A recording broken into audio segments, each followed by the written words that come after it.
আসসালামু আলাইকুম ওয়া রাহমাতুল্লাহি ওয়া বারাকাতুহু। আজকে আমরা আসলাম একটা কবরস্থানে। এটা কবরস্থানের নাম হলো পাটাকাটা আঞ্চলিক কবরস্থান, আসাম। আপনাদেরকে যে দেখাইতেছি এগুলো চারোদিকে সবগুলো দেখতে পাচ্ছেন, এটা কবর।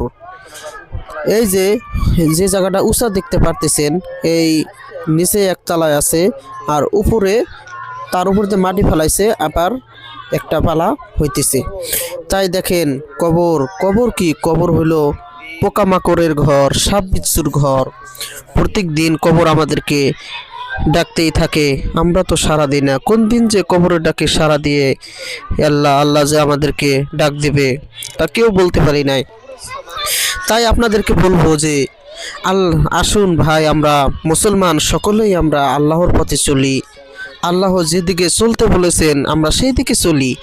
আমরা কি করব? এই দুনিয়া তো ক্ষণস্থায়ী, চিরস্থায়ী, আবাদান আবাদান জিন্দেগি আমাদের সম্মুখে, পরকালের জীবন, সেখানে কাটাইতে হবে।